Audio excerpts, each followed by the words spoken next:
शिरोमणि अकाली दल के अध्यक्ष श्रीमान सुखबीर सिंह जी बादल, भारतीय जनता पार्टी के प्रदेश अध्यक्ष और संसद में मेरे साथी श्रीमान श्वेत मलिक जी, मंत्री परिषद के मेरे साथी श्रीमती हरसिमरत कौर जी, श्रीमान विजय सांपला जी, मंच पर विराजमान आदरणीय सांसदगण, विधायकगण,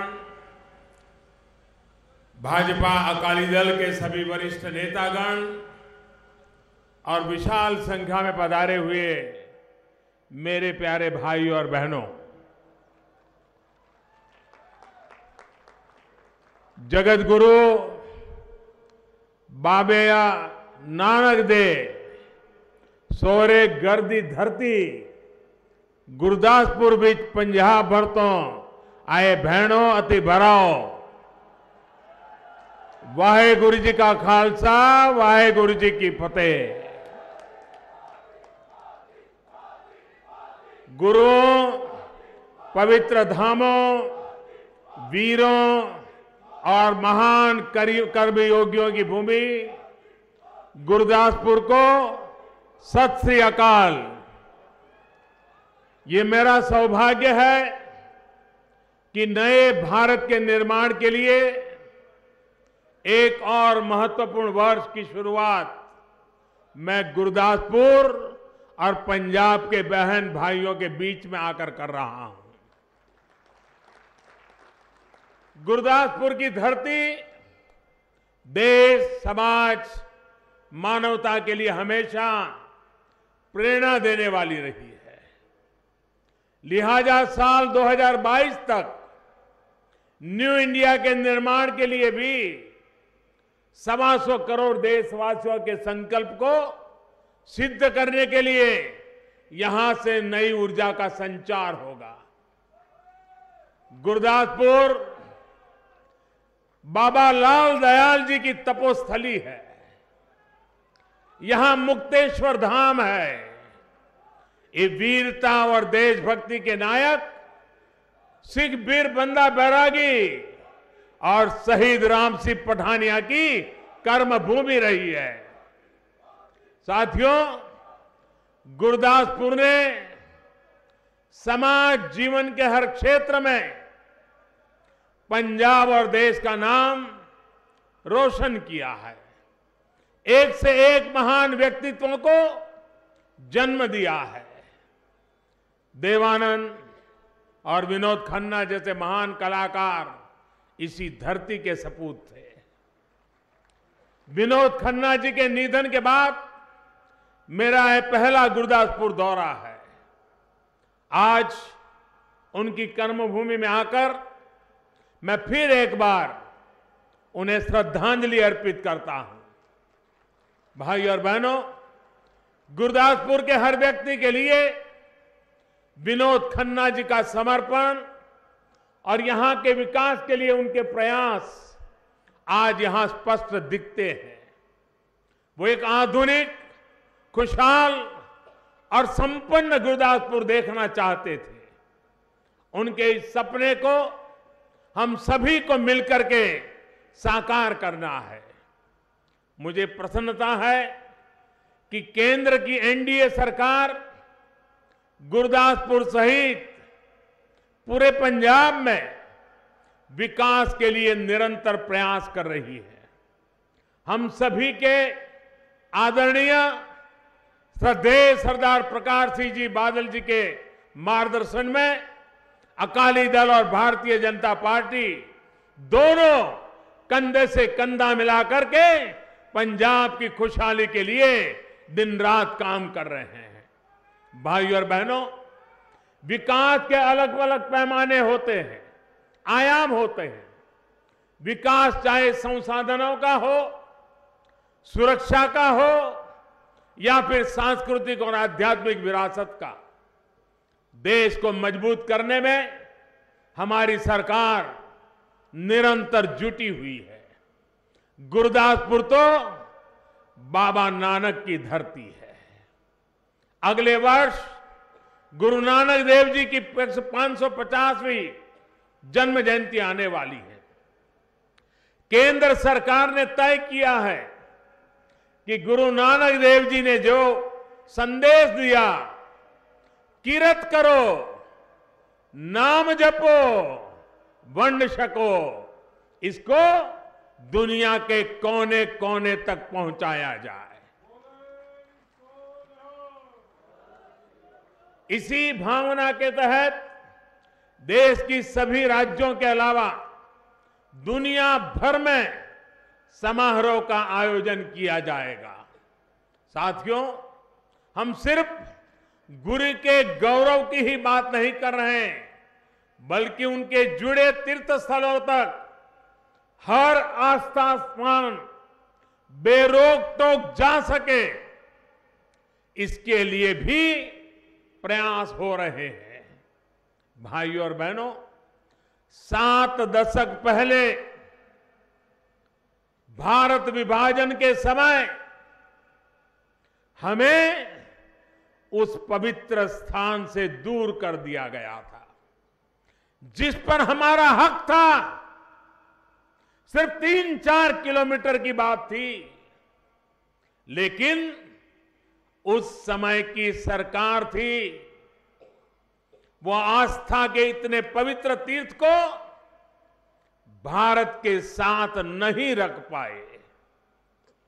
7 दशक से अपने गुरु की तपोस्थली को देश दूरबीन से देखने के लिए मजबूर है।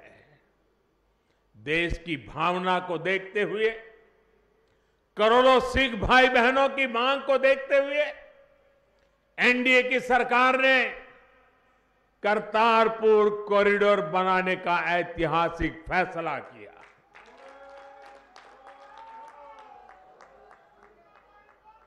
ये कॉरिडोर गुरदासपुर के डेरा बाबा नानक साहिब को करतारपुर के गुरुद्वारा दरबार साहिब जोड़ने का काम करेगा।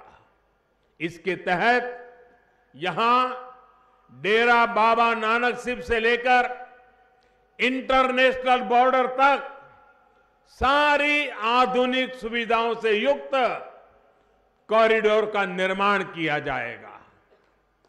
साथियों, इस महान तीर्थ के महत्व को देखते हुए ही केंद्र सरकार ने अपने 2 मंत्रियों को भी सीमा पार भेजा था। हरसिमरत जी के नेतृत्व में हमारा डेलीगेशन गया था, लेकिन पूरा देश गवाह है कि कैसे अपने राजनीतिक हितों को साधने के लिए कांग्रेस के नेताओं ने पाकिस्तान को मौका दे दिया। हैरानी की तो ये है बात कि कांग्रेस के नेताओं ने यहां के मुख्यमंत्री खुद अपने नेता की भी राय अनसुनी कर दी। साथियों, जिनका इतिहास राष्ट्रीय सुरक्षा से खिलवाड़ रहा हो और जो आज भी देश के सैनिकों और सेना को कमजोर करने के लिए झूठ फैला रहे हो, जिनका इतिहास सिर्फ एक परिवार के जयगान का रहा हो और जो आज भी वंदे मातरम और भारत माता की जय का विरोध कर रहे हो, रोक लगा रहे हो, जिनका इतिहास हजारों सिख भाई बहनों को बेरहमी से हत्या का हो और जो आज भी दंगों के आरोपियों को मुख्यमंत्री पद का पुरस्कार दे रहे हो, उन लोगों से पंजाब समेत पूरे देश को सतर्क रहने की जरूरत है। मत भूलिए, करीब 3.5 दशक से आप सभी, पूरा देश न्याय के इंतजार में था। दिल्ली में जो कुछ भी हुआ उसके अपराधियों को सजा मिले, कांग्रेस के नेताओं को सजा मिले, ये पूरे देश की मांग थी। और आज भी ये मांग उतनी ही प्रबल है।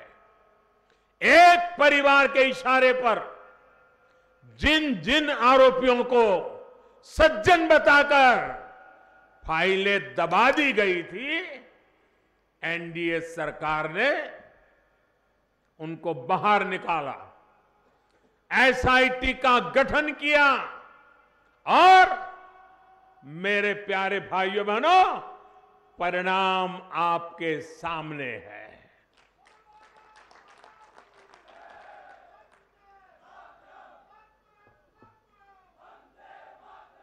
साथियों, केंद्र की एनडीए सरकार किसान हो, जवान हो या फिर नौजवान, हर सपने, हर आकांक्षा, हर भावना को साकार करने के लिए पूरी ईमानदारी, पूरी क्षमता से जुटी है। लेकिन कांग्रेस सिर्फ और सिर्फ झूठ और धोखाधड़ी की राजनीति कर रही है। आप ये भी याद करिए कि कांग्रेस ने किसानों के साथ क्या किया। किसानों की बरसों पुरानी मांग थी कि स्वामीनाथन कमेटी के रिपोर्ट को लागू किया जाए, लेकिन जब तक केंद्र में कांग्रेस की सरकार रही, वो इसे टालती रही। किसानों की इस मांग को पूरा करने का ऐतिहासिक फैसला भी एनडीए की सरकार ने ही लिया। इस फैसले की वजह से लगभग 2 दर्जन फसलों का समर्थन मूल्य लागत का 1.5 गुना तय हुआ है। अब हम राज्य सरकारों के साथ मिलकर प्रयास कर रहे हैं कि इस फैसले का पूरा लाभ किसानों तक पहुंचे। भाइयों और बहनों, जो दशकों तक किसानों के दर्द का इलाज नहीं ढूंढ पाए, एमएसपी पर फैसला टालते रहे, वो अब फिर झूठे वायदों से किसान की आंख में धूल झोंकने में जुटे हैं। और मैं इनका पैटर्न भी आज खुलकर के आपको बताना चाहता हूं। 10 साल पहले जब 2009 का चुनाव सामने था, तब कांग्रेस ने किसानों को कर्ज माफी का ऐलान किया था। तो देश के किसानों पर लगा कि चलो भाई, बाकी जो हो या ना हो, इतना तो हो जाएगा। लोगों ने जम करके उनको वोट भी दे दिए। 2004 में जो सीटें मिली थी उससे ज्यादा सीटें भी मिल गई। किसान तो भला भोला भरोसा करने वाला होता है। उसने किसान कांग्रेस के सारे पाप जानते हुए भी भरोसा कर लिया, और भरोसे की सजा आज भी देश का किसान भुगत रहा है। भाइयों बहनों, ये काम उन्होंने किया किसानों पर। उस समय किसानों पर 6 लाख करोड़ रुपए का कर्ज था। आप सुनिए भाइयों बहनों, 2008-9 में कांग्रेस ने जब किसानों को कर्ज माफी का वादा किया और चुनाव में वोट बटोर लिए, तब 6 लाख करोड़ का कर्ज देश के किसानों पर था। उन्होंने कर्ज माफी की घोषणा की, लेकिन कर्ज माफी हुई सिर्फ 6 लाख करोड़ के सामने सिर्फ 60,000 करोड़। कितना बड़ा धोखा किया। बाकी सारे किसान इंतजार करता रह गया। पिछले साल इन्होंने कर्नाटक में भी कर्ज माफी का ऐलान किया था। मीडिया रिपोर्ट कहती है कि सिर्फ इन्हें गिने कुछ किसानों को इसका लाभ हुआ और बाकियों के खिलाफ कर्ज के नाम पर पुलिस के वारंट निकले हैं। किसान को घर छोड़ करके भागना पड़ रहा है। ये कर्नाटक का हाल करके रखा है। यहां पंजाब की स्थिति भी कुछ अलग नहीं है। यहां पर भी कांग्रेस कर्ज माफी का ऐलान करके वोट बटोर के ले गई। किसान के आंख में धूल झोंक करके खेल किया और सत्ता में आ गई। कांग्रेस ने वादा किया था कि यहां के किसानों का 10,000 करोड़ रुपए का कर्ज माफ करेंगे। ये वादा किया था कि नहीं किया था? उन्होंने वादा किया था कि नहीं किया था? ये वादा किया था कि नहीं किया था? अब 1.5 साल बाद सच्चाई क्या है? मैं तो मीडिया में कल ही एक रिपोर्ट देख रहा था। कांग्रेस के लोग अपनी बातों को और जनता को गुमराह करने के लिए बड़े बड़े कागज लेके संसद पहुंच गए थे। बड़े बड़े कागज लेकर के आए थे। उसमें वो लोग खुद ही, उन्होंने जो लिखा है, खुद ही दावा कर रहे थे कि सिर्फ 3400 करोड़ रुपए का कर्ज माफ किया है। अब मुझे ये नहीं मालूम कि कितने किसानों को सही में इसका लाभ मिला, क्योंकि कांग्रेस का इतिहास तो इसमें भी दागदार है। पहले की कर्ज माफियों में वो ऐसे लोगों के भी कर्ज माफी करते रहे हैं जो उसके हकदार ही नहीं थे, जिसका न खेत है, किसानी है, कुछ नहीं है। लेकिन पंजाब के लोगों को तो अब कांग्रेस ने खुद ने स्वीकार कर लिया है कि उसने ज्यादा नहीं किया है। 1.5 साल में सिर्फ 3400 करोड़ का कर्ज माफ। फिर ध्यान से सुनिए, अगर कांग्रेस का दावा सही है तो 1.5 साल में सिर्फ 3400 करोड़ कर्ज माफी कांग्रेस के लिए पंचवर्षीय योजना है क्या? किसान के मरने के बाद पहुंचोगे क्या?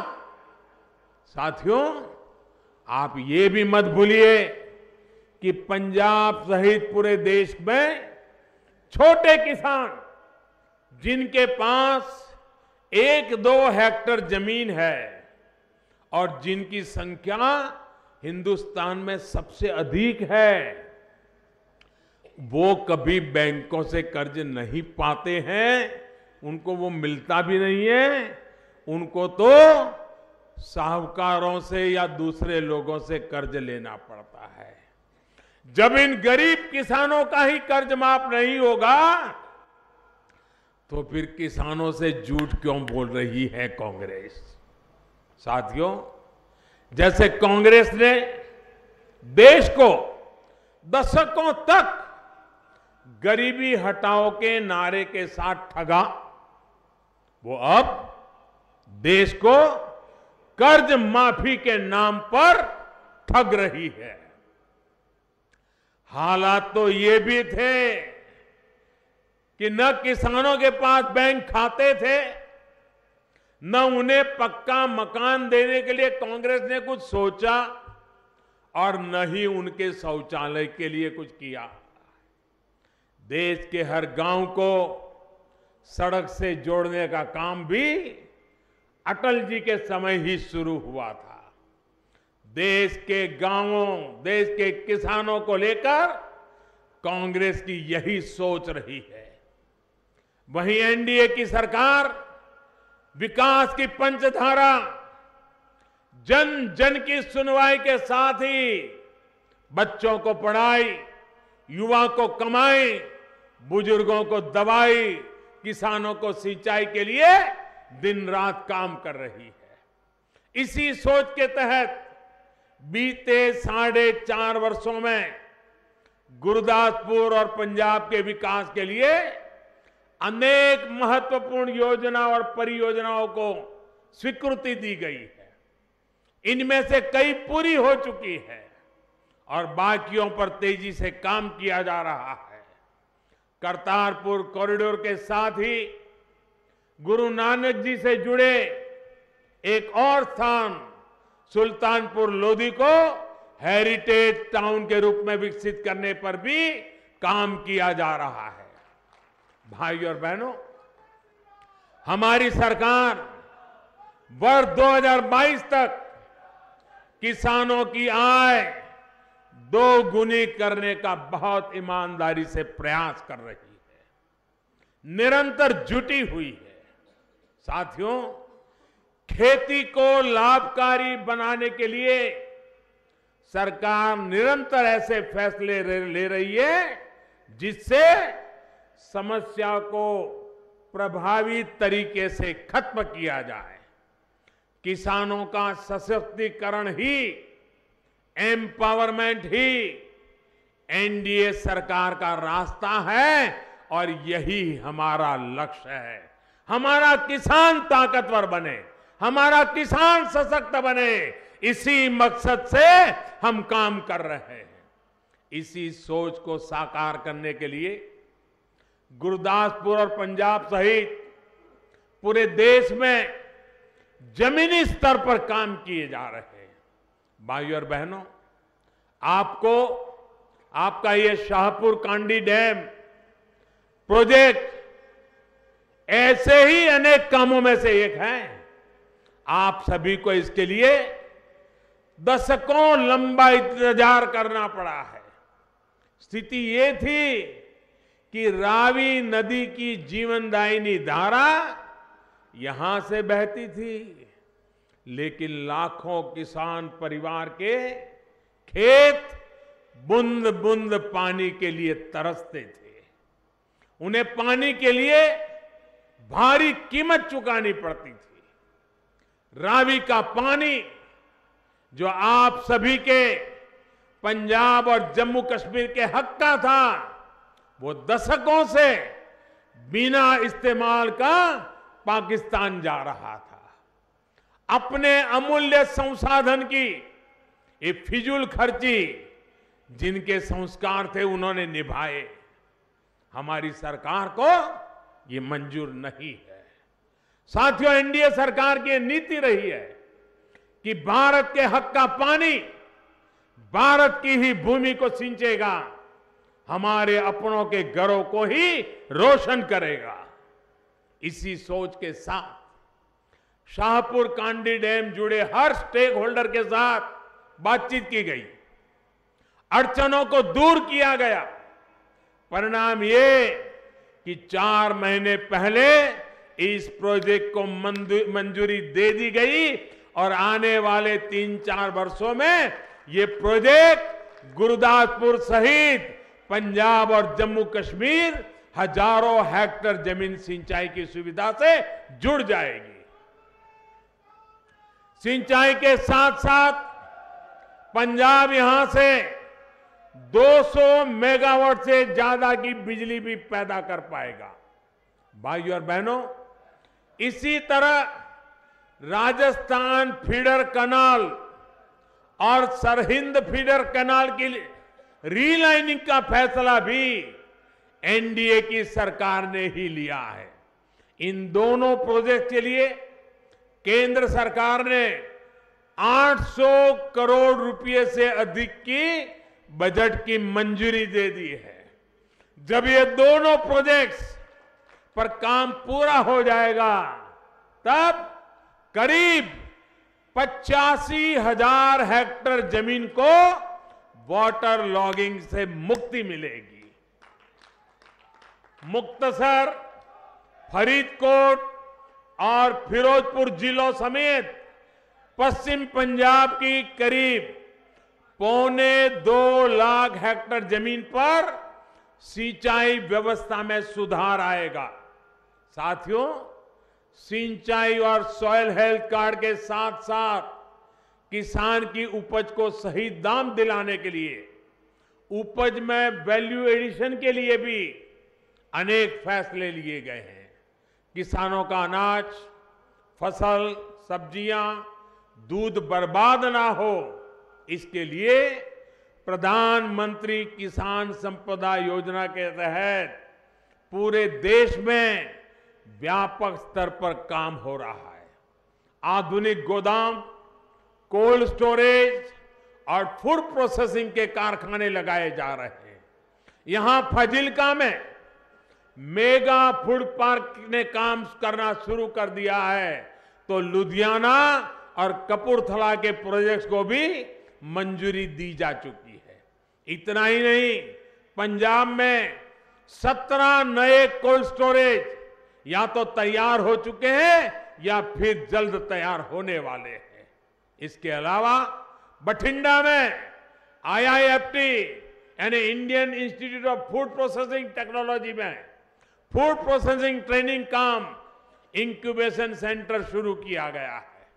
साथियों, ऐसे अनेक प्रयासों से ही अकेले पंजाब में फूड प्रोसेसिंग से जुड़े प्रोजेक्ट के माध्यम से हजारों युवाओं को सीधा रोजगार मिला है। इतना ही नहीं, इन प्रयासों से पंजाब के 1 लाख से अधिक किसान परिवारों को लाभ मिला है। मैं पंजाब और देश के किसानों को ये भी जानकारी देना चाहता हूं कि पिछले महीने एनडीए सरकार ने जो एग्रीकल्चर एक्सपोर्ट पॉलिसी मंजूर की है, उससे भी आने वाले दिनों में किसानों का बहुत लाभ होगा। साथियों, हमारा प्रयास है कि देश के किसानों और उनके प्रोडक्ट्स को वैश्विक प्लेटफॉर्म मिले, उन्हें ग्लोबल वैल्यू चेन का लाभ मिले, कृषि उत्पादों में वैल्यू एडिशन करके उन्हें विदेशी बाजार में बेचने की हमारे देश में बेहतर और आधुनिक सुविधाएं तैयार होगी, तो किसानों की आय में वृद्धि भी होगी। इसी विजन के साथ हमने नई पॉलिसी बनाई है और आगे बढ़ रहे हैं। भाइयों और बहनों, पंजाब में खेती के साथ साथ यहां के किसानों, यहां के मध्यम वर्ग की बाकी जरूरतों पर भी सरकार ने विशेष ध्यान दिया है।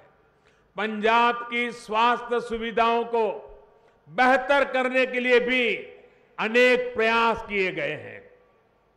बठिंडा में बन रहा एम्स इसी कड़ी में लिया गया एक महत्वपूर्ण फैसला है। इसके साथ ही पंजाब की 11 लाख से अधिक बहनों को मुफ्त रसोई गैस कनेक्शन दिया जा चुका है। यहां के युवाओं को 28 लाख मुद्रा लोन दिए गए हैं। करीब 2.5 लाख नौजवानों को स्किल इंडिया मिशन के तहत ट्रेनिंग दी जा चुकी है। बेटी बचाओ बेटी पढ़ाओ अभियान से पंजाब के अनेक जिलों में बेटियों की संख्या में बढ़ोतरी हुई है। साथियों, केंद्र सरकार अपनी तरफ से कोशिश कर रही है, लेकिन कुछ योजनाओं को लेकर राज्य सरकार को और गति लाने की जरूरत है, जागने की जरूरत है। राज्य में आवास योजना हो, अमृतसर, लुधियाना और जालंधर को स्मार्ट सिटी के तहत विकसित करने का काम हो, अमृत मिशन के तहत पंजाब के 16 शहरों में चल रहे काम हो, इनकी रफ्तार पूरे देश की रफ्तार की तुलना में आज पंजाब में धीमी पड़ गई है और इसके लिए राज्य सरकार को जागना पड़ेगा। जितना काम होना चाहिए नहीं हो रहा है। पंजाब सरकार से मेरा आग्रह है कि जनहित के इन प्रोजेक्ट्स को समय सीमा में पूरा करें ताकि लोगों को सुविधा मिल सके। साथियों, एनडीए सरकार में पूरी संवेदनशीलता के साथ चल रही है, जनभावना के साथ चल रही है। इसका एक बहुत बड़ा उदाहरण जीएसटी है। जैसे जैसे सुझाव मिलते जा रहे हैं, सरकार इसे और प्रभावी और सरल बनाने में जुटी है। गुरुघर हो, मंदिर हो, लंगर हो, भंडारे हो, एक समृद्ध और स्वस्थ परंपरा है। सेवा के भाव से, पूरी श्रद्धा के साथ, तन मन धन से हर आस्थावान यहां जुड़ता है। चाहे वो मंदिर हो, गुरुद्वारा हो, ये परंपरा सदियों से चली आ रही है। आस्था, श्रद्धा और सेवा के प्रयोजन को समझते हुए पूरी संवेदनशीलता के साथ इन सभी आयोजनों को जीएसटी के दायरे से बाहर रखा गया है। इसी प्रकार आज करीब 99% सामान और सेवा 18% टैक्स के दायरे से नीचे ला दिया गया है। पहले इनमें से अधिकतर सामान पर 25%, 30%, 35% तक कर लगते थे, टैक्स लगते थे। अब टैक्स तो कम हुआ ही है। आपको पता भी चल रहा है कि साबुन पर, जूते पर, कपड़े पर कितना टैक्स दे रहा है। पहले ये दिखता नहीं था, लेकिन वसूला जाता था। अब जो आप देते हैं वही आपको दिखता है। यही पारदर्शिता की व्यवस्था है जो न्यू इंडिया का आधार है। साथियों, घरों के निर्माण से जुड़ी प्रक्रियाओं और सामान पर भी जो जीएसटी लगता है, उसको भी हम एक संतोषजनक स्तर पर लाने के पक्ष में हैं। पिछली बार जीएसटी काउंसिल की बैठक में इस पर सहमति नहीं बन पाई थी। उम्मीद है आगे इस पर सार्थक चर्चा के बाद उचित फैसला होगा। वहीं जो व्यापारी, कारोबारी बहन भाई हैं, छोटे उद्यमी हैं, उनके लिए भी जीएसटी को आसान करने की निरंतर कोशिश बीते 1.5 वर्ष से ही की जा रही है। अभी भी हम जीएसटी काउंसिल से अनुरोध कर रहे हैं कि जीएसटी फाइल करने के लिए उद्यमों की आय की सीमा 20 लाख है। उस 20 लाख को बढ़ा करके 75 लाख कर दिया जाए ताकि 75 लाख के नीचे वालों को इस झंझट से मुक्ति मिले। साथियों, कल दिल्ली में कैबिनेट की बैठक में छोटे उद्योगों से जुड़ा एक और अहम फैसला लिया गया है। इस फैसले से agriculture, textile, leather, handicraft, machinery से जुड़े छोटे उद्यमों को बहुत लाभ होगा। इसकी भी जानकारी मुझे लगता है कि पंजाब आया हूं तो मुझे बतानी चाहिए। साथियों, प्री और पोस्ट शिपमेंट रुपये क्रेडिट में 3% ब्याज की राहत दी जाती थी। जो मैन्युफैक्चरिंग सेक्टर से जुड़े थे उन्हें इस सुविधा का लाभ मिलता था। अरसे से मांग हो रही थी कि इसमें जो मर्चेंट एक्सपोर्टर्स को भी जोड़ा जाए, जिनकी एमएसएमई सेक्टर में बड़ी भूमिका होती है। सरकार ने आपकी ये मांग मान ली है और इसका बहुत बड़ा फायदा एक्सपोर्ट से जुड़े छोटे उद्यमियों को होने जा रहा है। एक अनुमान के मुताबिक करीब 600 करोड़ रुपए का लाभ इन कारोबारियों को मिलेगा। पंजाब का एमएसएमई सेक्टर इतना विशाल और व्यापक है, निश्चित तौर पर कल जो फैसला हमने किया है उसका ज्यादा लाभ पंजाब के लोगों को, छोटे एक्सपोर्टर्स को अवश्य मिलेगा। बहनों और भाइयों, हम सभी एनडीए का एक एक कार्यकर्ता करोड़ों पंजाब वासियों के साथ मिलकर देश के विकास के लिए प्रतिबद्ध है। जो भी सपना आपने अपने लिए, अपने बच्चों के लिए देखा है, वो हमें पूरा करना है। कुछ दिनों में गुरु गोविंद सिंह जी की जयंती भी आने वाली है। सत्य के लिए और अन्याय के खिलाफ खड़े होने का जो रास्ता उन्होंने हमें दिखाया है, उसी पर हम आगे बढ़े। इसी विश्वास के साथ इतना बड़ा सफल कार्यक्रम करने के लिए आप सबको मैं हृदय से बहुत बहुत धन्यवाद देता हूं। जो बोले सो सत श्री अकाल।